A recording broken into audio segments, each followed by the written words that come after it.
আসসালামু আলাইকুম। সকল প্রশংসা মহান আল্লাহ তাআলার জন্য। আজকে আমি আপনাদের সাথে গুরুত্বপূর্ণ একটি বইয়ের কিছু অংশ পড়ার চেষ্টা করব। বইটির নাম রাহে বেলায়েত, যার লেখক আমাদের প্রিয় ও সম্মানিত আলেম ডক্টর খন্দকার আব্দুল্লাহ জাহাঙ্গীর রাহিমাহুল্লাহ। বইটির প্রথম থেকে 15তম পর্ব ইতিমধ্যে চ্যানেলে দেওয়া আছে। আপনারা চাইলে চ্যানেলের প্লেলিস্ট চেক করতে পারেন অথবা উপরের বাটনে ক্লিক করে শুনে নিতে পারেন। তবে চলুন শুরু করা যাক। নফল সিয়াম ও নফল দান। আমরা দেখেছি যে সকল ইবাদতই মূলত জিকর। আল্লাহর পথে অগ্রসর হওয়ার জন্য ফরজ ইবাদত পালনের পরে বেশি বেশি নফল ইবাদত মুমিনের পথে। বিশেষত নফল সিয়াম, নফল দান, নফল ইলম অর্জন ইত্যাদি ইবাদত বেশি বেশি পালনের চেষ্টা করতে হবে। নফল সিয়াম বা সিয়াম মুমিনের জীবনে অন্যতম ইবাদত। রাসূলুল্লাহ সাল্লাল্লাহু আলাইহি ওয়াসাল্লামও তার সাহাবীগণ নফল সিয়াম পালনের বিষয়ে খুবই গুরুত্ব আরোপ করতেন। তারা নিয়মিত ও অনিয়মিত নফল সিয়াম পালন করতেন। প্রতি দুদিন পর একদিন বা একদিন পর একদিন বা প্রতি সপ্তাহে সোমবার ও বৃহস্পতিবার, প্রতি আরবি মাসের 13, 14 ও 15 তারিখ, প্রতি মাসের প্রথমে ও শেষে নিয়মিত নফল সিয়াম পালনের বিশেষ উৎসাহ প্রদান করেছেন রাসূলুল্লাহ সাল্লাল্লাহু আলাইহি ওয়াসাল্লাম। এছাড়া সুযোগমতো যত বেশি সম্ভব অনিয়মিত নফল সিয়াম পালন করতেন তিনি। নফল দান, সাদকা, সাহায্য অত্যন্ত গুরুত্বপূর্ণ ইবাদত। প্রত্যেক মুমিনের নিয়মিত ও অনিয়মিত দানের অভ্যাস রাখা প্রয়োজন। মানুষের অভাব চিরন্তন। মনের অভাব থেকে কেউই মুক্ত নয়। মুমিন সর্বদা চেষ্টা করবেন প্রতিদিন, প্রতি সপ্তাহে, প্রতি মাসে নিয়মিত কিছু নির্ধারিত এতিম, বিধবা, অসহায় বা অভাবী মানুষকে সাহায্য করার। এছাড়া সর্বদা সাধ্যমতো দান করার চেষ্টা করতে হবে। দানের প্রয়োজনীয়তা, গুরুত্ব ও সওয়াব বিষয়ে হাদিস আলোচনা করার জন্য পৃথক বই প্রয়োজন। রাসূলুল্লাহ সাল্লাল্লাহু আলাইহি ওয়াসাল্লাম দিনার অধিপতি ছিলেন। আল্লাহর নির্ধারিত বিধান অনুসারে তিনি যুদ্ধলব্ধ গনিমত থেকে 1/5 পেতেন। পাওয়ার সঙ্গে সঙ্গে তিনি তা অভাবী মানুষদের মধ্যে বিতরণ করে দিতেন। অধিকাংশ ক্ষেত্রে সন্ধ্যার আগেই তার সব সম্পদ নিঃশেষ হয়ে যেত। মাসের পর মাস তার স্ত্রীগণের ঘরে রান্না করার মতো কিছুই থাকত না। শুধুমাত্র 2-1টি শুকনো খেজুর ও পানি খেয়েই তাদের মাসের পর মাস চলে যেত। সাহাবায়ে কেরাম সর্বদা এ ধরনের ব্যয়ের জন্য আগ্রহী ছিলেন। এ সকল ঘটনা বিস্তারিত বলতে গেলে বিশাল আকারের বই লিখতে হবে। আল্লাহর প্রেম ও আল্লাহর জন্য প্রেম। মহান আল্লাহর নৈকট্য ও বেলায়েত অর্জনের জন্য সবচেয়ে সহজ ও সর্বাধিক সহায়ক বিষয় 3টি। 1. মহব্বত বা প্রেম ও 2. সুহবাত বা সাহচর্য ও 3. জিক্র। মহব্বত বা প্রেম বলতে আল্লাহর প্রেম, রাসূলুল্লাহ সাল্লাল্লাহু আলাইহি ওয়াসাল্লাম এর প্রেম এবং আল্লাহর জন্য প্রেম বোঝানো হয়। সুহবাত বা সাহচর্য অর্থ নেককার মানুষদের সহচর হওয়া বা তাদের সাথে কিছু সময় কাটানো। শেষের দুটি ইবাদত মূলত নফল পর্যায়ের, কিন্তু তা ফরজ ও নফল পর্যায়ের ঈমান ও তাকওয়া অর্জনের জন্য অত্যন্ত সহায়ক। জিকর বিষয়ক বিস্তারিত আলোচনার পূর্বে আমরা প্রেম ও সাহচর্য বিষয়ে কিছু আলোচনা করতে চাচ্ছি। মহান আল্লাহর কাছে তাওফিক ও কবুলিজাত প্রার্থনা করছি। আল্লাহ ও তার রাসূলের প্রেম। আল্লাহ ও তার রাসূল সাল্লাল্লাহু আলাইহি ওয়াসাল্লাম কে অন্য সকল কিছু এবং নিজের জীবনের চেয়েও বেশি ভালোবাসা আল্লাহর প্রিয়তম ইবাদত। রাসূলুল্লাহ সাল্লাল্লাহু আলাইহি ওয়াসাল্লাম বলেন, 3টি বিষয় যার মধ্যে থাকবে সে ঈমানের স্বাদ অনুভব করবে। 1. আল্লাহ এবং তার রাসূল সাল্লাল্লাহু আলাইহি ওয়াসাল্লাম অন্য সকলের চেয়ে তার নিকট বেশি প্রিয় হবেন। 2. কাউকে ভালোবাসলে শুধু আল্লাহর জন্য ভালোবাসবে, অন্য কোনো কারণে কাউকে ভালোবাসবে না। এবং 3. আল্লাহর দয়ায় কুফর থেকে রক্ষা পাওয়ার পর পুনরায় কুফরিতে ফিরে যাওয়াকে আগুনে নিক্ষিপ্ত হওয়ার মতোই অপছন্দ করবে। অন্য হাদিসে তিনি আরও বলেছেন, তোমাদের কেউ ততক্ষণ মুমিন হতে পারবে না যতক্ষণ না সে আমাকে তার পিতা, সন্তান ও সকল মানুষের চেয়ে বেশি ভালোবাসবে। আনাস ইবনে মালিক রাদিয়াল্লাহু তাআলা আনহু বলেন, এক ব্যক্তি রাসূলুল্লাহ সাল্লাল্লাহু আলাইহি ওয়াসাল্লাম কে কিয়ামত সম্পর্কে প্রশ্ন করে বলে, কিয়ামত কখন? তিনি বলেন, তুমি কিয়ামতের জন্য কি প্রস্তুত করেছ? লোকটি বলেন, কিছুই নয়, আমি কিয়ামতের জন্য অনেক বেশি নফল সালাত, সিয়াম বা দান সাদকা প্রস্তুত করতে পারিনি, কিন্তু আমি আল্লাহকে এবং তার রাসূল সাল্লাল্লাহু আলাইহি ওয়াসাল্লাম কে ভালোবাসি। তিনি বলেন, তুমি যাকে ভালোবাস তার সাথেই থাকবে। আনাস রাদিয়াল্লাহু তাআলা আনহু বলেন, তুমি যাকে ভালোবাস তার সাথেই থাকবে। রাসূলুল্লাহ সাল্লাল্লাহু আলাইহি ওয়াসাল্লাম এর এ কথায় আমরা যত খুশি হলাম এমন খুশি আর কিছুতে হইনি। আনাস বলেন, আমি রাসূলুল্লাহ সাল্লাল্লাহু আলাইহি ওয়াসাল্লাম, আবু বকর রাদিয়াল্লাহু তাআলা আনহু ও উমর রাদিয়াল্লাহু তাআলা আনহুকে ভালোবাসি এবং আমি আশা করি যে আমি তাদের মতো আমল করতে না পারলেও তাদেরকে ভালোবাসার কারণে আমি তাদের সাথেই থাকব। আমরা দেখেছি যে আল্লাহ ও তার রাসূলকে সবকিছুর মধ্যে ভালোবাসা তাওহীদ ও রিসালাতের ঈমানের অবিচ্ছেদ্য অংশ। ভালোবাসা অর্জনের অন্যতম উপায় সাহচর্য, আনুগত্য ও অনুকরণ। সাহচর্য, আনুগত্য, অনুসরণ এবং ভালোবাসা একে অপরের সাথে অবিচ্ছেদ্যভাবে জড়িত। ভালোবাসা অনুসরণে উদ্বুদ্ধ করে এবং অনুসরণ আরও ভালোবাসা সৃষ্টি করে। প্রকৃত ভালোবাসা ছাড়া প্রকৃত ইত্তিবায়ে সুন্নাত সম্ভব নয়। আবার যে ভালোবাসা অনুসরণে উদ্বুদ্ধ করে না তা মেকি। পাঠক, আপনি যদি নিজেকে রাসূলুল্লাহ সাল্লাল্লাহু আলাইহি সাল্লামের আশিক বা প্রেমিক মনে করেন, কিন্তু তার হাদিস, সুন্নাত ও সিরাত পাঠের মাধ্যমে তার সাহচর্য লাভের চেয়ে অন্য কারো সাহচর্য বা অন্য কিছুর আলোচনা অধিক ভাল লাগে, অথবা তার সুন্নাতের ব্যতিক্রম কর্ম করতে আপনার প্রচণ্ড কষ্ট হয় না কিন্তু অন্য কারো কথার ব্যতিক্রম করতে কষ্ট লাগে, তবে আপনি নিশ্চিত থাকুন যে আপনার প্রেমের দাবি মিথ্যা। শয়তানের প্রতারণা থেকে আল্লাহর আশ্রয় প্রার্থনা করুন এবং জীবনকে সুন্নাতে নব্বীর অনুকরণে পরিচালিত করে সত্যিকার প্রেমের স্বাদ লাভ করুন। রাসূলুল্লাহ সাল্লাল্লাহু আলাইহি সাল্লামের প্রকৃত প্রেম অর্জনের অন্য একটি গুরুত্বপূর্ণ কর্ম সর্বদা বেশি বেশি দরুদ সালাম পাঠ করা। মুমিনের উচিত এ বিষয়ে গুরুত্ব প্রদান করা। আল্লাহর জন্য প্রেম। আল্লাহ ও তার রাসূল সাল্লাল্লাহু আলাইহি সাল্লাম এর ভালোবাসার অবিচ্ছেদ্য প্রকাশ, যারা আল্লাহকে মাবুদ এবং মুহাম্মদ সাল্লাল্লাহু আলাইহি সাল্লাম কে রাসূল সাল্লাল্লাহু আলাইহি সাল্লাম হিসেবে বিশ্বাসের স্বীকৃতি দিয়েছেন, তাদের সকলকে ভালোবাসা। যার মধ্যে আল্লাহ ও তার রাসূলের আনুগত্য ও সুন্নাতের অনুসরণ যত বেশি, তার প্রতি মুমিনের প্রেমও তত বেশি। দল, মত, পাওনা দেনা, ভালো ব্যবহার বা খারাপ ব্যবহারের কারণে তা বাড়ে না বা কমে না, বরং দিনের হ্রাস বৃদ্ধির কারণে তা বাড়ে কমে। মহান আল্লাহ বলেন, মুমিনগণ পরস্পর ভাই, ভিন্ন কিছুই নয়। এখানে মহান আল্লাহ মুসলিম না বলে মুমিন বলেছেন। উভয় শব্দ সমার্থক হলেও সাধারণত ইসলাম বলতে বাহ্যিক কর্ম ও ঈমান বলতে অন্তরের বিশ্বাস ও বিশ্বাসের সাক্ষ্য বোঝানো হয়। এ থেকে জানা যায় যে যতক্ষণ কোনো ব্যক্তি ঈমানের সাক্ষ্য দিচ্ছেন এবং সন্দেহাতীত কুফরি শিরকে লিপ্ত হচ্ছেন না, ততক্ষণ তিনি অন্য মুমিনের দিনী ভাই কি বলে গণ্য। কুরআনে রক্ত সম্পর্কের ভ্রাতৃত্বের চেয়ে কি ঈমানী ভ্রাতৃত্বকে অধিক গুরুত্ব প্রদান করা হয়েছে। কুরআনে কি ভাই ই শব্দটির ব্যবহারের ব্যাপকতা লক্ষণীয়। হতেকারীকে নিহতের পরিজনের কি ভাই ই বলা হয়েছে। দুটি মুমিন গোষ্ঠীর মধ্যে যুদ্ধ চলা অবস্থাতেও তাদেরকে কি ভাই ই বলে আখ্যায়িত করা হয়েছে। অর্থাৎ মানবীয় দুর্বলতার শিকার হয়ে একজন মুমিন অন্য মুমিনকে খুন করে ফেলার সম্ভাবনা অস্বীকার করা যায় না। দুজন মুমিনের পরস্পর যুদ্ধে লিপ্ত হয়ে পড়ার সম্ভাবনাও অস্বীকার করা যায় না, কিন্তু এ কারণে তাদের কেউ কাফির হন না বা চিরশত্রুতে পরিণত হন না। তাদের যুদ্ধ আপন দু ভাইয়ের মধ্যে যুদ্ধের মতো। যুদ্ধের পাশবিকতার মধ্যেও যেমন দু সহোদরের ভ্রাতৃত্ব মিলন ও মমতার হাতছানি দেয়, তেমনি দুজন মুমিনের যুদ্ধ ভুল বুঝাবুঝি, হানাহানি, অশান্তি বা যুদ্ধ মিটিয়ে ফেলা এরূপ অপরাধে লিপ্ত পক্ষদ্বয় এবং মুমিন সমাজের দিনী দায়িত্ব। উপরের আলোচনা থেকে সুস্পষ্ট যে দলমত নির্বিশেষে প্রত্যেক মুমিনকে ভাই হিসেবে ভালোবাসা এবং ঈমানের দাবিদার কোনো ব্যক্তির প্রতি শত্রুতা পোষণ না করা ঈমানের ন্যূনতম দাবি। এটি নমানি ভালোবাসার ন্যূনতম পর্যায়। ভালোবাসার মাপকাঠি রাসূলুল্লাহ সাল্লাল্লাহু আলাইহি সাল্লাম। রাসূলুল্লাহ সাল্লাল্লাহু আলাইহি সাল্লাম এর অনুসরণই আল্লাহর জন্য ভালোবাসার মাপকাঠি। এ প্রসঙ্গে ইমাম বুখারী তার সহিহ গ্রন্থে বলেন, আল্লাহর জন্য ভালোবাসার আলামত। আল্লাহ বলেন, তোমরা যদি আল্লাহকে ভালোবাস তবে আমার অনুসরণ কর, তাহলে আল্লাহ তোমাদেরকে ভালোবাসবেন।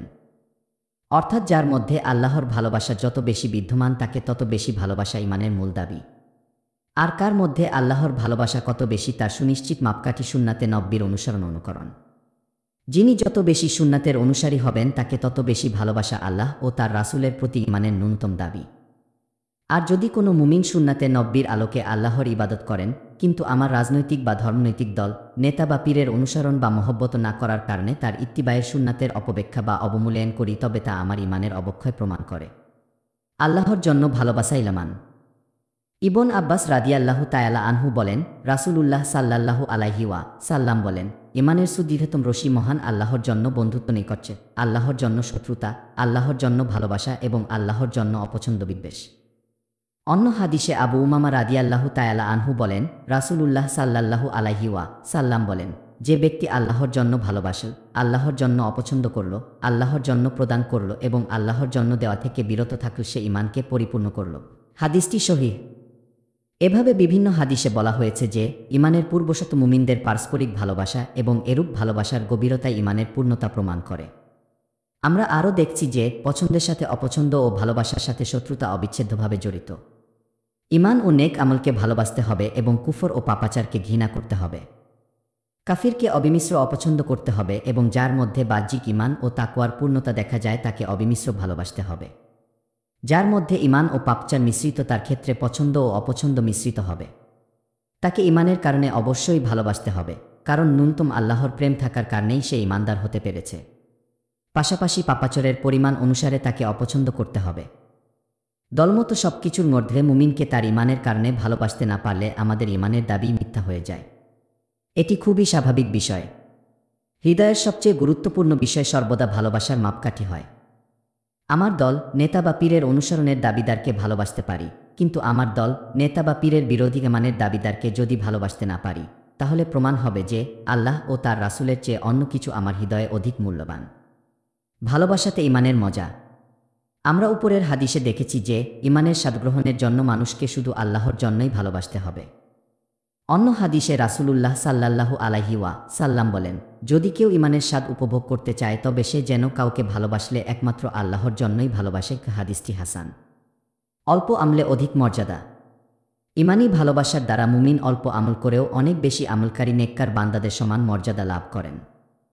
ইবনে মাসউদ রাদিয়াল্লাহু তাআলা আনহু বলেন, এক ব্যক্তি রাসূলুল্লাহ সাল্লাল্লাহু আলাইহি ওয়াসাল্লাম এর নিকট এসে বলে, হে আল্লাহর রাসূল, এক ব্যক্তি কিছু মানুষকে ভালোবাসে, তবে আমলে তাদের সমান হতে পারেনি, তার অবস্থা কেমন হবে? রাসূলুল্লাহ সাল্লাল্লাহু আলাইহি ওয়াসাল্লাম বলেন, মানুষ যাকে ভালোবেসেছে তার সাথেই তার অবস্থান। আবু জার গিফারি রাদিয়াল্লাহু তাআলা আনহু বলেন, তিনি রাসূলুল্লাহ সাল্লাল্লাহু আলাইহি ওয়াসাল্লাম কে বলেন, হে আল্লাহর রাসূল, এক ব্যক্তি কিছু মানুষকে ভালোবাসে, তবে সে তাদের মতো আমল করতে পারে না।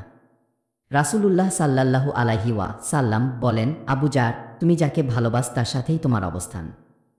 আবু জার রাদিয়াল্লাহু তাআলা আনহু বলেন, আমি আল্লাহ ও তার রাসূল সাল্লাল্লাহু আলাইহি ওয়াসাল্লাম কে ভালোবাসি। তিনি বলেন, যাকে ভালোবাস তুমি তারই সাথে গিয়ে। আবু জার রাদিয়াল্লাহু তাআলা আনহু তার কথার পুনরাবৃত্তি করেন এবং রাসূলুল্লাহ সাল্লাল্লাহু আলাইহি ওয়াসাল্লাম ও পুনরায় একই উত্তর দেন। হাদিসটি সহিহ। আল্লাহর প্রেম ও ছায়া লাভ। ঈমানী প্রেমের অন্যতম পুরস্কার আল্লাহর প্রেম লাভ এবং কিয়ামতে তার দেওয়া ছায়া লাভ।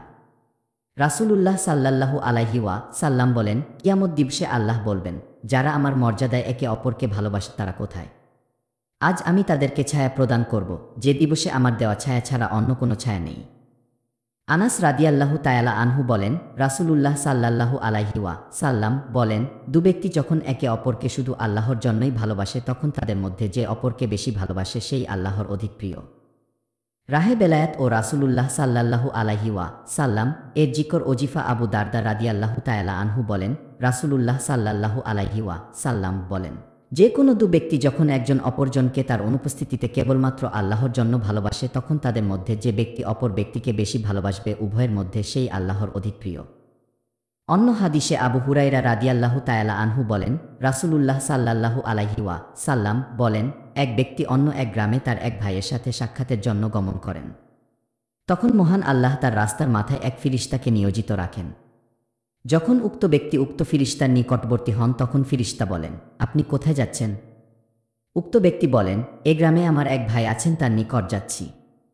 ফিরিশতা বলেন, তার কাছে কি আপনার কোনো নেয়ামত বা সুবিধা রয়েছে যা আপনি সংরক্ষণ করতে চান? তিনি বলেন, না, তবে আমি তাকে মহান আল্লাহর জন্য ভালোবাসি। তখন ফিরিশতা বলেন, আমি আল্লাহর পক্ষ থেকে আপনার কাছে প্রেরিত হয়েছি এ কথা জানাতে যে আপনি যেভাবে তাকে আল্লাহর জন্য ভালোবাসেন আল্লাহ আপনাকে সেভাবে ভালোবাসেন। ঈমানী প্রেমের অন্তরায়। এভাবে আমরা দেখছি যে আল্লাহর জন্য ভালোবাসা অত্যন্ত গুরুত্বপূর্ণ ইবাদত ও আল্লাহর বেলায়েত অর্জনের জন্য অত্যন্ত সহায়ক। তবে এ গুরুত্বপূর্ণ ইবাদত পালনের ক্ষেত্রে আমরা অনেক সময় বিভিন্ন ভুলে লিপ্ত হই। ১. আল্লাহর জন্য ভালোবাসার ক্ষেত্রে আল্লাহর রাসূল সাল্লাল্লাহু আলাইহি ওয়াসাল্লাম ছাড়া অন্য কাউকে মানদণ্ড ধরা। ২. নিজের বা অন্য কারো ইজতিহাদি মতকে কুরআন সুন্নাহর সুনিশ্চিত নির্দেশনার উপরে স্থান দেওয়া। ৩. নিজের প্রবৃত্তিকে তৃপ্ত করতে বিভিন্ন অপব্যাখ্যা দিয়ে ছোট পাপকে বড়, বড় পাপকে ছোট, ছোট নেক আমলকে বড় বা বড় আমলকে ছোট বানানো এবং ৪. কাফির বিষয়ক আয়াত ও হাদিসকে মুমিনগণের ক্ষেত্রে প্রয়োগ করা। বর্তমানে মুসলিম উম্মাহ অগণিত ধর্মীয় দলুপদলে বিভক্ত। আমরা প্রত্যেকে নিজের দল, মত, মুরব্বী, বুজুর্গ, আকাবির, ইমাম, আমির বা শাইখকে আল্লাহর জন্য ভালোবাসার কি মানদণ্ড হিসেবে গ্রহণ করেছি। মূলত আমরা এখন আর ওই আল্লাহর জন্য কেউ ভালোবাসি না, বরং প্রত্যেকে নিজ মতো বা বুজুর্গের জন্য ভালোবাসেন। প্রত্যেকে নিজের দলের মুমিনকে আল্লাহর জন্য কেউ ভালোবাসেন বা দিনী ভাই বলে গণ্য করেন, অর্থাৎ তিনি নিজের দলকেই কি দিন কি বলে বিশ্বাস করছেন। প্রত্যেকে ভিন্নমতের অধিক মুত্তাকির চেয়ে নিজ মতের কম মুত্তাকিকে অধিক ভালোবাসছেন। শুধু তাই নয়, নিজ মতের প্রকাশ্য ফাসিককে ভালোবাসছেন, কিন্তু অন্য মতের মুত্তাকি ও সুন্নাত অনুসারীকে দলীয় বা ইজতিহাদি মতভেদের কারণে শত্রু বলে গণ্য করছেন। কুরআন ও হাদিসে কাফিরদেরকে শত্রু ভাবার, ঘৃণা করার বা তাদের সাথে বন্ধুত্ব না করার যে সকল আয়াত ও হাদিস রয়েছে, সেগুলোকে আমরা অন্য দলের বা মতের মুমিনদের ক্ষেত্রে প্রয়োগ করছি। মুমিনের ঈমান, তাকওয়া, সুন্নাতের অনুসরণ ইত্যাদি সকল নেক আমলকে কিছু মতভেদের কারণে বাতিল করে তাকে কাফির বলছি বা কাফিরের কাতারে ফেলে দিচ্ছি। এভাবে আমরা আল্লাহর ওয়াস্তে ভালোবাসা ও আল্লাহর জন্য ঘৃণা করার নামে দিনকে দলে দলে বিভক্ত করার, মুমিনের সাথে শত্রুতার এবং মুমিনের ঈমান ও নেক আমলকে ঘৃণা করার কঠিন পাপে লিপ্ত হচ্ছি। আল্লাহ বলেন, যারা দিন সম্বন্ধে নানা মতের সৃষ্টি করেছে এবং বিভিন্ন দলে বিভক্ত হয়েছে, তাদের কোনো দায়িত্ব তোমার নয়। এ ভয়ঙ্কর পাপ থেকে রক্ষা পেতে মুমিনের দায়িত্ব দলমত নির্বিশেষে সকল মুমিনকে ভালোবাসা। ইজতিহাদি মতভেদের ক্ষেত্রে নিজের মতকে সঠিক মনে করার অধিকার সকলেরই আছে। তবে ইজতিহাদি বিষয়ে নিজের পছন্দনীয় মতকে কুরআন হাদিসের মতভেদহীন নির্দেশনাগুলোর উপরে স্থান দেওয়া যাবে না। যারা মতভেদহীন নির্দেশনাগুলো পালন করছেন, তাদেরকে ইজতিহাদি মতভেদের কারণে ঘৃণা করা যাবে না। কখনোই ইজতিহাদি মতভেদকে ঘৃণা বা ভালোবাসার ভিত্তি বানানো যাবে না, বরং নিজ মত ও ভিন্ন মত উভয় ক্ষেত্রে ঈমান ও তাকওয়ার ভিত্তিতে ভালোবাসতে হবে। এক্ষেত্রে নিম্নের বিষয়গুলো লক্ষণীয়। ১. আল্লাহর জন্য ভালোবাসা একান্তই মুমিনের নিজের আমল। এবারা মুমিন নিজে লাভবান হন, সওয়াব পান এবং মুমিনের হৃদয়ে আল্লাহর মহব্বত ও বেলায়েত বৃদ্ধি পায়। যাকে ভালোবাসা হলো, তিনি প্রকৃতই ভালোবাসার উপযুক্ত কিনা, তিনি প্রকৃতই আল্লাহর নিকট মাকবুল কিনা তা গুরুত্বপূর্ণ বিষয় নয়। ২. আল্লাহর জন্য ভালোবাসার ন্যূনতম পর্যায় প্রকাশ্য শিরক, কুফরে লিপ্ত নয় এরূপ সকল মুমিনকে ঈমানের কারণে ভালোবাসা। তাদের পাপের প্রতি ঘৃণাসহ তাদের ঈমানের মূল্যায়ন করতে হবে। যারা কুরআন সুন্নাহ নির্দেশিত সুস্পষ্ট কবিরা গুনাহে লিপ্ত, পাপের কারণে তাদের সাহচর্য, তাদের সাথে সামাজিক ও আন্তরিক সুসম্পর্ক পরিত্যাগ করতে হবে। তবে তাদেরকে অমুসলিমদের মতো শত্রু মনে করার প্রবণতা পরিত্যাগ করতে হবে। তাদের জন্য দোয়া করতে হবে এবং তাদের সংশোধনের জন্য চেষ্টা করতে হবে। ৩. আল্লাহর জন্য ভালোবাসার সাধারণ পর্যায় দলমত নির্বিশেষ নেক আমল ও সুন্নাত অনুসরণে সচেষ্ট সকল মুমিন ও আলিমকে বিশেষভাবে ভালোবাসতে হবে। তাদের কোনো মত বা কর্ম ভুল বা পাপ বলে মনে হলে তাদের হেদায়েত ও তাওফিকের জন্য দোয়া করতে হবে। এ সকল ভুলের কারণে তাদের ঈমান ও নেক আমলকে অস্বীকার করার অর্থ নিজের ইজতিহাদি মতকে কুরআন ও হাদিসের সুনিশ্চিত বক্তব্যের চেয়ে অধিক শক্তিশালী বলে মনে করা। এতে ঈমান ক্ষতিগ্রস্ত হয়। এরূপ মানসিকতা পরিহার করতে হবে। ৪. ইতপূর্বে আমরা ৩টি বিষয় জেনেছি। আল্লাহর অলিগণ এর জন্য ২টি শর্ত, নামান ও তাকওয়া। দুটিই মূলত অন্তরের বিষয়, বাইরে থেকে নিশ্চিত হওয়া যায় না, তবে কর্ম ও আচরণের মধ্যে ঈমান ও তাকওয়ার আলামত দেখা যায়।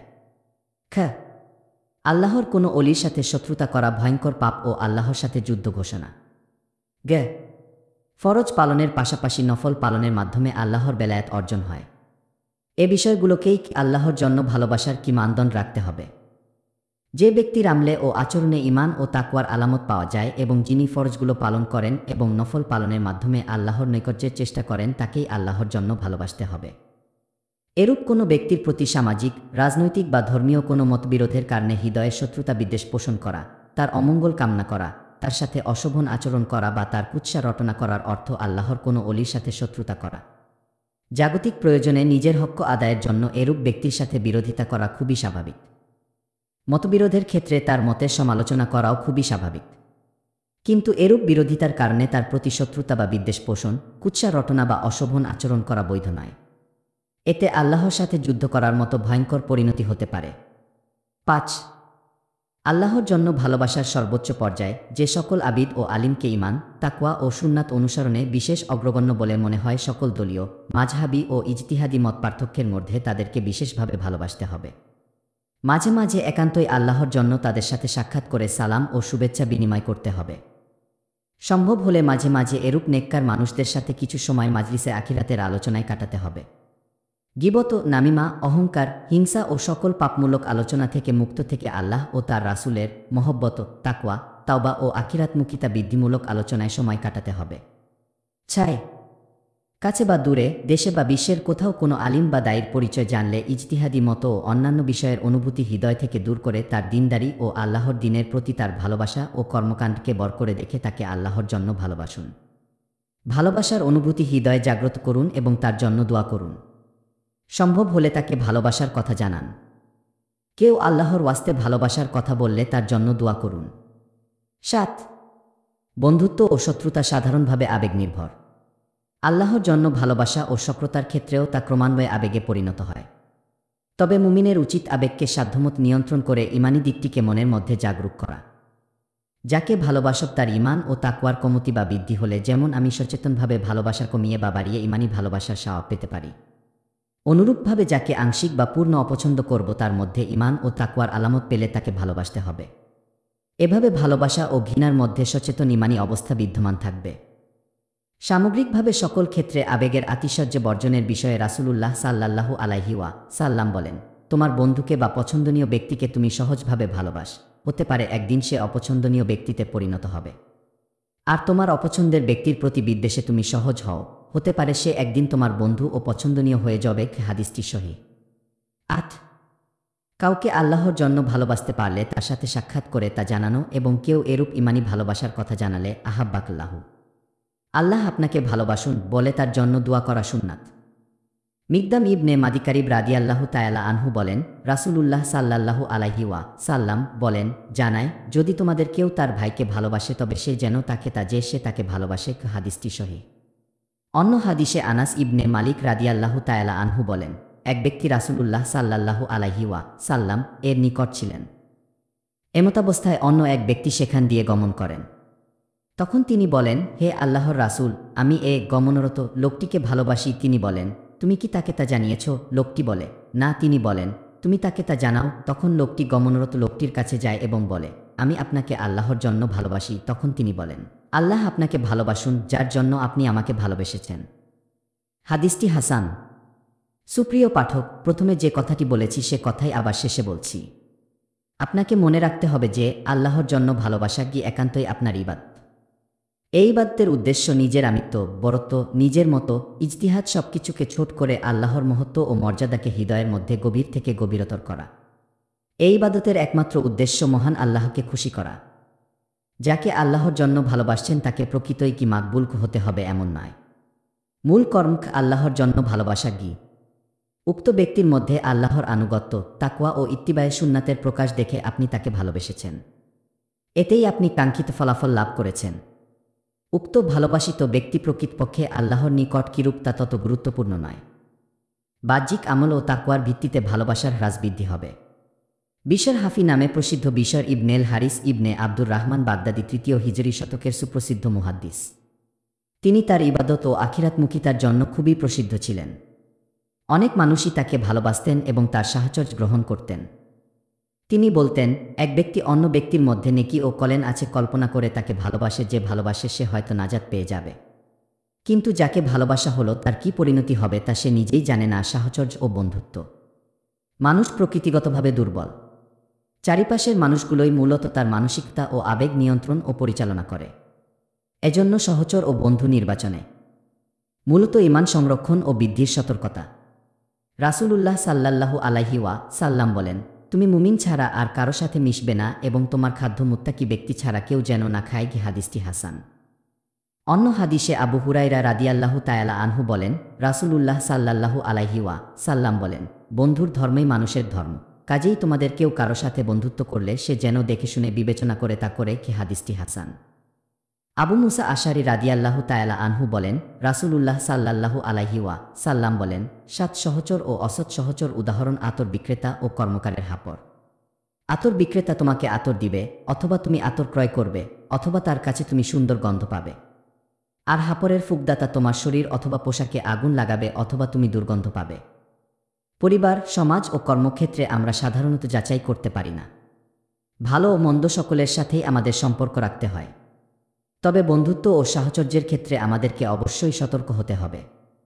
শিরক, বিদাত, কুফর ও পাপাচারে লিপ্ত কোনো মানুষের সাথে বন্ধুত্ব সতর্কতার সাথে বর্জন করতে হবে। এরূপ মানুষদের সাথে একান্ত প্রয়োজন ছাড়া একত্রে অবস্থান ও আড্ডা বর্জন করতে হবে, কারণ এতে নিজের ঈমান ক্ষতিগ্রস্ত হয় এবং পাপের বিষবাষ্প মুমিনের হৃদয়ে প্রবেশ করে। যে মুমিন নিজে পাপে লিপ্ত তারও দায়িত্ব অন্য পাপীদের সাথে বন্ধুত্বের সম্পর্ক না রাখা। এতে তিনি অন্যান্য পাপে লিপ্ত হওয়া থেকে রক্ষা পাবেন এবং নিজের পাপ থেকে তাওবা করা তার জন্য সহজ হবে। পাপীদের সাহচর্য ও বন্ধুত্ব বর্জন করার পাশাপাশি নেককার মানুষদের সাথে বন্ধুত্ব এবং সাহচর্যের সম্পর্ক গড়ে তোলা খুবই জরুরি। এক্ষেত্রে নিম্নের বিষয়গুলো লক্ষ্য রাখা উচিত। সাহচর্য 4 পর্যায়ের। 1, আল্লাহর সাহচর্য। 2, রাসূলুল্লাহ সাল্লাল্লাহু আলাইহি ওয়াসাল্লাম এর সাহচর্য। 3, সাহাবীগণের সাহচর্য। ও 4, নেককার মানুষদের সাহচর্য। খ, মহান আল্লাহ বলেছেন, তিনি তোমাদের সাথে তোমরা যেখানেই থাক না কেন, আল্লাহ মুমিনদের সাথে, আল্লাহ মুত্তাকিদের সাথে, যারা তাকওয়া অবলম্বন করে এবং যারা নেক কর্মশীল, আল্লাহ তাদের সাথে, আল্লাহ ধৈর্যশীলদের সাথে। রাসূলুল্লাহ সাল্লাল্লাহু আলাইহি ওয়াসাল্লাম বলেছেন, ইহসান সৌন্দর্য, পূর্ণতা বা ইখলাস এই যে তুমি এমনভাবে আল্লাহর ইবাদত করবে যেন তুমি তাকে দেখছ, কারণ তুমি তাকে না দেখলেও তিনি তোমাকে দেখছেন। মহান আল্লাহর এ সাহচর্য সর্বদা অনুভবের গভীরতায় আল্লাহর নৈকট্য বা বেলায়েতের গভীরতা। আল্লাহর আদেশ নিষেধ পালন ও সার্বক্ষণিক জিকিরের মাধ্যমে এই মান গভীর হয়। এভাবেই মুমিন ইহসান বা সৌন্দর্য, পূর্ণতা ও ইখলাসের চূড়ায় পৌঁছান।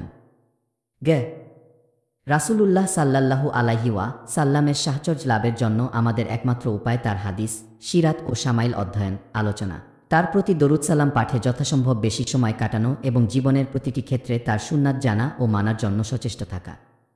সাহাবীগণের সাহচর্য লাভের জন্য আমাদের সহিহ সনদ নির্ভর সাহাবীগণের জীবনী অধ্যয়ন ও আলোচনা করা দরকার।